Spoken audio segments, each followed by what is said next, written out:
Conferencia a la memoria de Alfred Nobel, 11 de diciembre de 1974. La pretensión del conocimiento. La ocasión particular de esta conferencia, combinada con el principal problema práctico que los economistas tienen que enfrentar hoy, han hecho que la elección de su tema sea casi inevitable. Por un lado, la aún reciente creación del Premio Nobel de Ciencias Económicas marca un paso significativo en el proceso por el cual, en opinión del público en general, se ha concedido a la economía parte de la dignidad y el prestigio de las ciencias físicas. Por otro lado, los economistas están llamados en este momento a decir cómo sacar al mundo libre de la grave amenaza de una aceleración de la inflación que, hay que admitirlo, ha sido provocada por políticas que la mayoría de los economistas recomendaron e incluso instaron gobiernos a seguir. De hecho, en este momento tenemos pocos motivos para enorgullecernos, como profesión hemos hecho un lío de cosas. Me parece que este fracaso de los economistas para guiar la política con más éxito está estrechamente relacionado con su propensión a imitar lo más fielmente posible los procedimientos de las ciencias físicas brillantemente exitosas, un intento que en nuestro campo puede conducir a un error total. Es un enfoque que ha llegado a describirse como la actitud científica, una actitud que, como la definí hace unos 30 años, es decididamente acientífica en el verdadero sentido de la palabra, ya que implica una aplicación mecánica y acrítica de hábitos de pensamiento a campos diferentes de aquellos en los que se han formado. Hoy quiero comenzar explicando cómo algunos de los errores más graves de la política económica reciente son consecuencia directa de este error cientificista. La teoría que ha estado guiando la política monetaria y financiera durante los últimos 30 años, y que sostengo es en gran medida el producto de una concepción tan equivocada del procedimiento científico apropiado, consiste en la afirmación de que existe una correlación positiva simple entre el empleo total y el tamaño de la demanda agregada de bienes y servicios, conduce a la creencia de que podemos asegurar permanentemente el pleno empleo manteniendo el gasto monetario total en un nivel apropiado. Entre las diversas teorías propuestas para explicar el desempleo generalizado, esta es probablemente la única en apoyo de la cual se puede aducir una fuerte evidencia cuantitativa. Sin embargo, lo considero fundamentalmente falso y actuar en consecuencia, como ahora experimentamos, como muy dañino. Esto me lleva al tema crucial. A diferencia de la posición que existe en las ciencias físicas, en la economía y otras disciplinas que se ocupan de fenómenos esencialmente complejos, los aspectos de los eventos a explicar sobre los que podemos obtener datos cuantitativos son necesariamente limitados y pueden no incluir los importantes. Mientras que en las ciencias físicas generalmente se supone, probablemente con razón, que cualquier factor importante que determine los eventos observados será directamente observable y medible, en el estudio de fenómenos tan complejos como el mercado, que depende de las acciones de muchos individuos, todas las circunstancias que determinarán el resultado de un proceso, por razones que explicaré más adelante, difícilmente serán conocidas o mensurables en su totalidad, prima facie teoría, piensa importante, en las ciencias sociales a menudo se trata como importante lo que resulta ser accesible a la medición.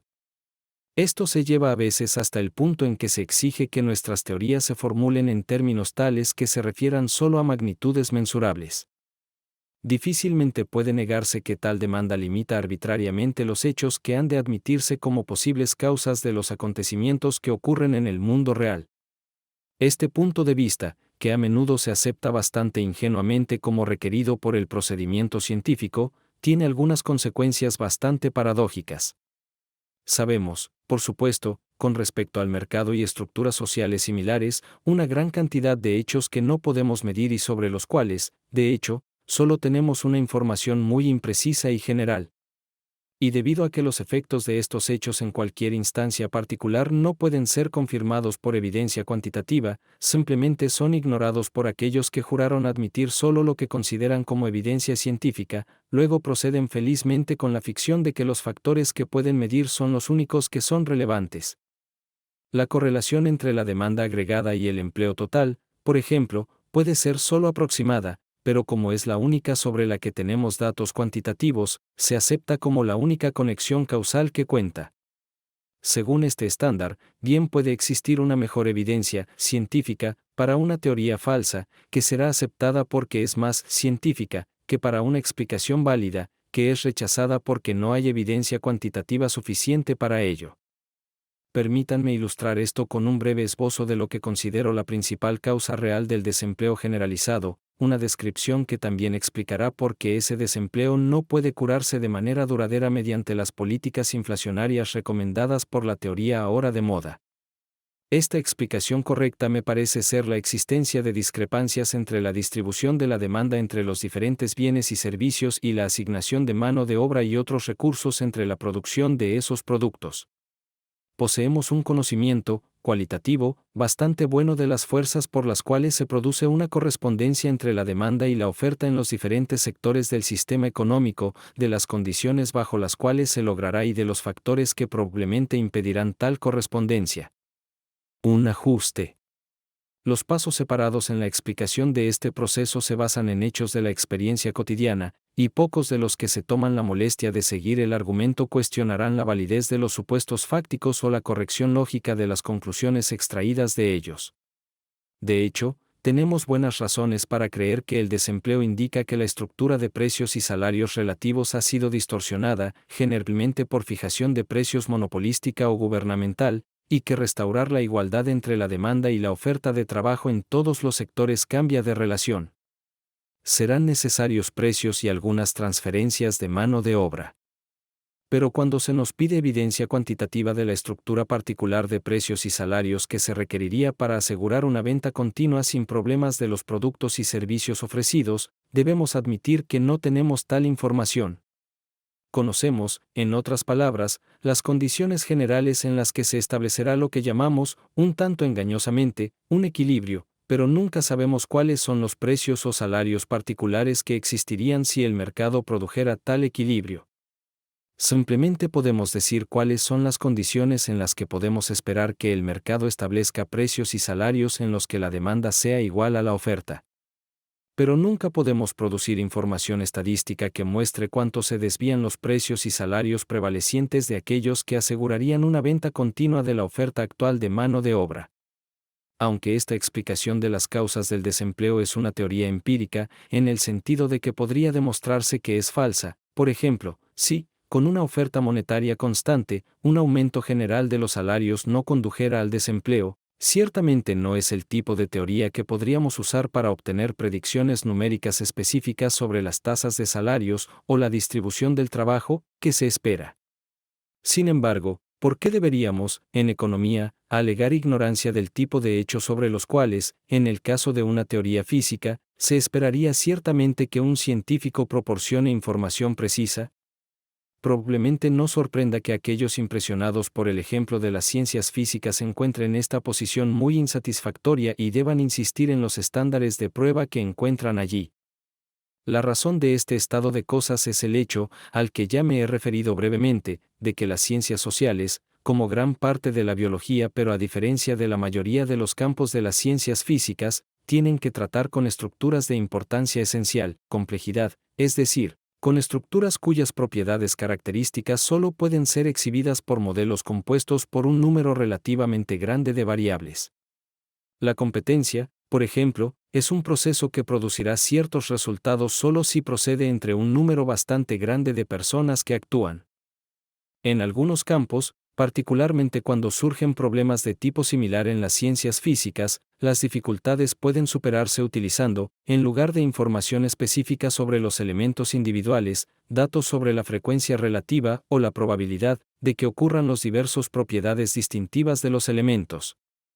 Pero esto es cierto solo cuando tenemos que tratar con lo que ha sido llamado por el Dr. Warren Weber, anteriormente de la Fundación Rockefeller, con una distinción que debería entenderse mucho más ampliamente, fenómenos de complejidad desorganizada, en contraste con aquellos fenómenos de complejidad organizada con los que tenemos que lidiar en las ciencias sociales. Complejidad organizada aquí significa que el carácter de las estructuras que la muestran depende no solo de las propiedades de los elementos individuales que las componen y de la frecuencia relativa con la que ocurren, sino también de la manera en que los elementos individuales están conectados entre sí. en la explicación del funcionamiento de tales estructuras. Por esta razón no podemos reemplazar la información sobre los elementos individuales por información estadística, sino que necesitamos información completa sobre cada elemento si de nuestra teoría vamos a derivar predicciones específicas sobre eventos individuales. Sin tal información específica sobre los elementos individuales, estaremos confinados a lo que en otra ocasión he llamado meras predicciones de patrones, predicciones de algunos de los atributos generales de las estructuras que se formarán a sí mismas. Esto es particularmente cierto en el caso de nuestras teorías que dan cuenta de la determinación de los sistemas de precios y salarios relativos que se formarán en un mercado que funcione bien. En la determinación de estos precios y salarios entrarán los efectos de la información particular que posee cada uno de los participantes en el proceso del mercado, una suma de hechos que en su totalidad no pueden ser conocidos por el observador científico ni por ningún otro cerebro individual. De hecho, es la fuente de la superioridad del orden de mercado, y la razón por la cual, cuando no es suprimido por los poderes del gobierno, desplaza regularmente otros tipos de orden, que en la asignación resultante de recursos más del conocimiento de particulares. Se utilizarán hechos que solo existen dispersos entre incontables personas, de los que cualquier persona puede poseer. Pero porque nosotros, los científicos observadores, nunca pueden conocer todos los determinantes de tal orden y, en consecuencia, tampoco pueden saber en qué estructura particular de precios y salarios la demanda sería igual en todas partes a la oferta, tampoco podemos medir las desviaciones de ese orden, ni podemos probar estadísticamente nuestra teoría de que son las desviaciones de ese sistema de equilibrio de precios y salarios lo que hace imposible vender algunos de los productos y servicios a los precios a los que se ofrecen. Antes de continuar con mi preocupación inmediata, los efectos de todo esto sobre las políticas de empleo que se llevan a cabo en la actualidad, permítanme definir más específicamente las limitaciones inherentes a nuestro conocimiento numérico que tantas veces se pasan por alto. Quiero hacer esto para evitar dar la impresión de que generalmente rechazo el método matemático en economía. De hecho, considero que la gran ventaja de la técnica matemática es que nos permite describir, por medio de ecuaciones algebraicas, el carácter general de un patrón, incluso cuando ignoramos los valores numéricos que determinarán su manifestación particular. Difícilmente podríamos haber logrado esa imagen completa de las interdependencias mutuas de los diferentes eventos en un mercado sin esta técnica algebraica. Ha llevado a la ilusión, sin embargo, que podemos utilizar esta técnica para la determinación y predicción de los valores numéricos de dichas magnitudes, y esto ha llevado a una vana búsqueda de constantes cuantitativas o numéricas. Esto sucedió a pesar del hecho de que los fundadores modernos de la economía matemática no tenían tales ilusiones. Es cierto que sus sistemas de ecuaciones que describen el patrón de un equilibrio de mercado están estructurados de tal manera que si pudiéramos llenar todos los espacios en blanco de las fórmulas abstractas, es decir, si conociéramos todos los parámetros de estas ecuaciones, podríamos calcular los precios y cantidades de todos los productos y servicios vendidos. Pero, como dijo claramente Vilfredo Peratou, uno de los fundadores de esta teoría, su propósito no puede ser llegar a un cálculo numérico de los precios, porque, como dijo, sería absurdo suponer que podemos determinar todos los datos. 4 De hecho, el punto principal ya lo vieron aquellos notables anticipadores de la economía moderna, los escolásticos españoles del siglo XVI, quienes enfatizaron que lo que llamaron pretium mathematicum, el precio matemático, dependía de tantas circunstancias particulares que nunca podría saberse al hombre, pero solo Dios lo conocía. A veces deseo que nuestros economistas matemáticos se lo tomen en serio. Debo confesar que todavía dudo que su búsqueda de magnitudes medibles haya hecho contribuciones significativas a nuestra teoría, comprensión de los fenómenos económicos, a diferencia de su valor como descripción de situaciones particulares. Tampoco estoy preparado para aceptar la excusa de que esta rama de la investigación es todavía muy joven. Sir William Petty, el fundador de la econometría, era después de todo un colega algo veterano de Sir Isaac Newton en la Royal Society. Puede haber pocos casos en los que la superstición de que solo las magnitudes medibles pueden ser importantes haya causado un daño positivo en el campo económico, pero los problemas actuales de inflación y empleo son muy serios. Su efecto ha sido que lo que probablemente es la verdadera causa del desempleo extensivo ha sido ignorado por la mayoría de los economistas de mentalidad científica, porque su operación no podía ser confirmada por relaciones directamente observables entre magnitudes medibles, y que una concentración casi exclusiva en la superficie cuantitativamente medible fenómenos ha producido una política que ha empeorado las cosas. Por supuesto, debe admitirse fácilmente que el tipo de teoría que considero la verdadera explicación del desempleo es una teoría de contenido algo limitado porque nos permite hacer solo predicciones muy generales del tipo de eventos que debemos esperar en una situación dada. Pero los efectos sobre la política de las construcciones más ambiciosas no han sido muy afortunados y confieso que prefiero el conocimiento verdadero pero imperfecto, incluso si deja mucho indeterminado e impredecible, a una pretensión de conocimiento exacto que probablemente sea falso. El crédito que la aparente conformidad con los estándares científicos reconocidos puede ganar para teorías aparentemente simples pero falsas puede, como muestra el presente caso, tener graves consecuencias. De hecho, en el caso discutido, las mismas medidas que la teoría macroeconómica dominante ha recomendado como remedio para el desempleo, a saber, el aumento de la demanda agregada, se han convertido en la causa de una muy extensa mala asignación de recursos que probablemente hacer inevitable el posterior desempleo a gran escala. La inyección continua de cantidades adicionales de dinero en puntos del sistema económico donde crea una demanda temporal que debe cesar cuando el aumento de la cantidad de dinero se detiene o se ralentiza, junto con la expectativa de un aumento continuo de los precios, atrae mano de obra y otros recursos en empleos que solo pueden durar mientras el aumento de la cantidad de dinero continúe al mismo ritmo, o tal vez solo mientras continúe acelerándose a un ritmo dado. Lo que esta política ha producido no es tanto un nivel de empleo que no podría haberse logrado de otra manera, cuanto una distribución del empleo que no puede mantenerse indefinidamente y que después de algún tiempo solo puede mantenerse mediante una tasa de inflación que conducir rápidamente a una desorganización de toda la actividad económica. El hecho es que por una visión teórica equivocada nos han llevado a una posición precaria en la que no podemos evitar que reaparezca un desempleo sustancial, no porque, como a veces se tergiversa esta opinión, este desempleo se produzca deliberadamente como un medio para combatir la inflación, sino porque ahora tiene que ocurrir como una consecuencia profundamente lamentable pero ineludible de las políticas erróneas del pasado tan pronto como cese la inflación acelerar. Debo, sin embargo, dejar ahora estos problemas de importancia práctica inmediata que he presentado principalmente como una ilustración de las trascendentales consecuencias que pueden derivarse de errores relacionados con problemas abstractos de la filosofía de la ciencia. Hay tantas razones para estar preocupado por los peligros a largo plazo creados en un campo mucho más amplio por la aceptación acrítica de afirmaciones que tienen la apariencia de ser científico como lo hay con respecto a los problemas que acabo de discutir. Lo que principalmente quería resaltar con la ilustración tópica es que ciertamente en mi campo, pero también creo en general en las ciencias del hombre, lo que parece superficialmente el procedimiento más científico es a menudo el menos científico y, más allá de esto, que en estos campos hay límites definidos a lo que podemos esperar que la ciencia logre. Esto significa que confiar a la ciencia, o al control deliberado de acuerdo con principios científicos, más de lo que puede lograr el método científico puede tener efectos deplorables. Por supuesto, el progreso de las ciencias naturales en los tiempos modernos ha excedido tanto todas las expectativas que cualquier sugerencia de que puede haber algunos límites está destinada a despertar sospechas.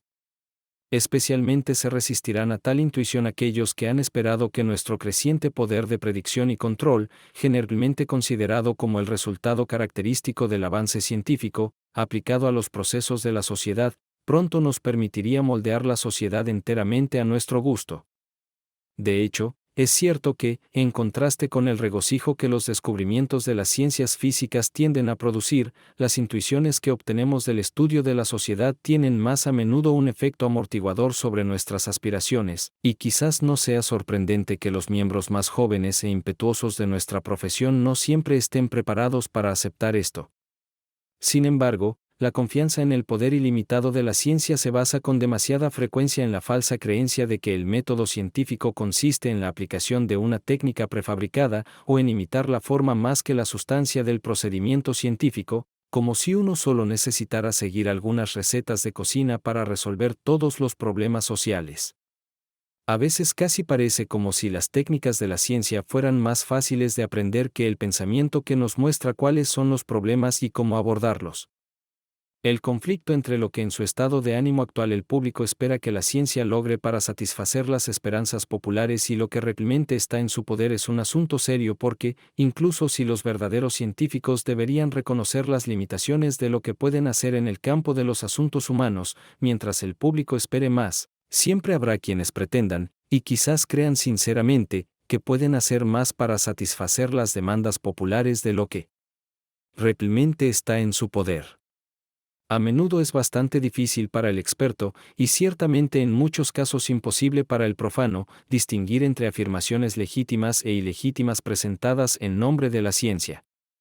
La enorme publicidad que recientemente han dado los medios de comunicación a un informe que se pronuncia en nombre de la ciencia sobre los límites del crecimiento, y el silencio de los mismos medios sobre las demoledoras críticas que ha recibido este informe por parte de los expertos competentes, debe hacer sentir algo de aprensión por el uso que se le pueda dar al prestigio de la ciencia. Pero no es solo en el campo de la economía donde se hacen reclamos de gran alcance en nombre de una dirección más científica de todas las actividades humanas y la conveniencia de reemplazar los procesos espontáneos por el control humano consciente. Si no me equivoco, la psicología, la psiquiatría y algunas ramas de la sociología, por no hablar de la llamada filosofía de la historia, están aún más afectadas por lo que he llamado el prejuicio cientificista y por las engañosas pretensiones de lo que la ciencia puede lograr. Si queremos salvaguardar la reputación de la ciencia y prevenir la arrogación del conocimiento basado en una similitud superficial de procedimiento con el de las ciencias físicas, habrá que hacer un gran esfuerzo para desacreditar tales arrogancias, algunas de las cuales ya se han convertido en los intereses creados de los departamentos universitarios establecidos. No podemos estar lo suficientemente agradecidos con filósofos de la ciencia modernos como Sir Karl Popper por darnos una prueba mediante la cual podemos distinguir entre lo que podemos aceptar como científico y lo que no, una prueba que estoy seguro que algunas doctrinas ahora ampliamente aceptadas como científicas harían. No pasar. Hay algunos problemas especiales, sin embargo, en conexión con esos fenómenos esencialmente complejos de los cuales las estructuras sociales son un ejemplo tan importante. El punto principal que debemos recordar es que el gran y rápido avance de las ciencias físicas tuvo lugar en campos en los que demostró que la explicación y la predicción podían basarse en leyes que explicaban los fenómenos observados como funciones de relativamente pocas variables, ya fueran hechos particulares o frecuencias relativas de eventos. Esta puede ser incluso la razón última por la que destacamos estos reinos como físicos, en contraste con aquellas estructuras más altamente organizadas que aquí he llamado fenómenos esencialmente complejos. No hay razón por la que la posición deba ser la misma en este último campo que en el primero. Las dificultades que encontramos en este último no son, como podría sospecharse en un principio, dificultades a la hora de formular teorías para la explicación de los hechos observados, aunque también provocan especiales dificultades a la hora de contrastar las explicaciones propuestas y, por tanto, a eliminar las malas teorías. Se deben al principal problema que surge cuando aplicamos nuestras teorías a cualquier situación particular del mundo real. Una teoría de fenómenos esencialmente complejos debe referirse a un gran número de hechos particulares, y para derivar una predicción de ella, o para probarla, tenemos que averiguar todos estos hechos particulares. Una vez que hayamos tenido éxito en esto, no debería haber ninguna dificultad particular para derivar predicciones comprobables. Con la ayuda de las computadoras modernas, debería ser bastante fácil insertar estos datos en los espacios en blanco apropiados de las fórmulas teóricas y derivar una predicción. La verdadera dificultad. Un ejemplo sencillo mostrará la naturaleza de esta dificultad. Considere un juego de pelota jugado por unas pocas personas de aproximadamente la misma habilidad. Si conociéramos algunos datos particulares además de nuestro conocimiento general de la capacidad de los jugadores individuales, como su estado de atención, sus percepciones y el estado de sus corazones, pulmones, músculos, etc. en cada momento del juego, probablemente podría predecir el resultado. De hecho, si estuviéramos familiarizados tanto con el juego como con los equipos, probablemente deberíamos tener una idea bastante astuta de lo que dependerá del resultado. Pero, por supuesto, no podremos determinar esos hechos y, en consecuencia, el resultado del juego estará fuera del rango de lo científicamente predecible, por muy bien que sepamos qué efectos tendrían los eventos particulares en el resultado del juego. Esto no significa que no podamos hacer predicciones sobre el curso de dicho juego. Si conocemos las reglas de los diferentes juegos, al observar uno, muy pronto sabremos qué juego se está jugando y qué tipo de acciones podemos esperar y cuáles no. Pero nuestra capacidad de predecir se limitará a tales características generales de los eventos que se esperan y no incluirá la capacidad de predecir eventos individuales particulares. Esto corresponde a lo que he llamado antes las meras predicciones de patrones a las que estamos cada vez más confinados a medida que penetramos desde el reino en el que prevalecen leyes relativamente simples al rango de fenómenos donde gobierna la complejidad organizada. A medida que avanzamos encontramos cada vez con mayor frecuencia que de hecho podemos determinar solo algunas, pero no todas, las circunstancias particulares que determinan el resultado de un proceso dado, y, en consecuencia, solo podemos predecir algunas, pero no todas, las propiedades del resultado que debemos esperar. A menudo, todo lo que seremos capaces de predecir será alguna característica abstracta del patrón que aparecerá, relaciones entre tipos de elementos sobre los que individualmente sabemos muy poco. Sin embargo, como estoy ansioso por repetir, por supuesto, en comparación con las predicciones precisas que hemos aprendido a esperar en las ciencias físicas, este tipo de meras predicciones de patrones es un segundo mejor con el que uno no quiere tener que estar satisfecho. Sin embargo, el peligro del que quiero advertir es precisamente la creencia de que para tener la pretensión de ser aceptado como científico es necesario lograr más. Así yace la charlatanería y cosas peores. Actuar con la creencia de que poseemos el conocimiento y el poder que nos permiten moldear los procesos de la sociedad enteramente a nuestro gusto, conocimiento que de hecho no poseer, es probable que nos haga hacer mucho daño. En las ciencias físicas puede haber poca objeción a tratar de hacer lo imposible, uno podría incluso sentir que no se debe desalentar a los demasiado confiados porque, después de todo, sus experimentos pueden producir algunas ideas nuevas. Pero en el campo social, la creencia errónea de que el ejercicio de algún poder tendría consecuencias benéficas probablemente lleve a que se confiera a alguna autoridad un nuevo poder para coaccionar a otros hombres. Incluso si tal poder no es malo en sí mismo, es probable que su ejercicio impida el funcionamiento de esas fuerzas ordenadoras espontáneas por las cuales, sin comprenderlas, el hombre es de hecho asistido en gran medida en la consecución de sus objetivos. Si el hombre no ha de hacer más mal que bien en sus esfuerzos por mejorar el orden social, tendrá que aprender que en este, como en todos los demás campos donde prevalece una complejidad esencial de tipo organizado, no puede adquirir el conocimiento completo que necesitaría. Hacer posible el dominio de los acontecimientos.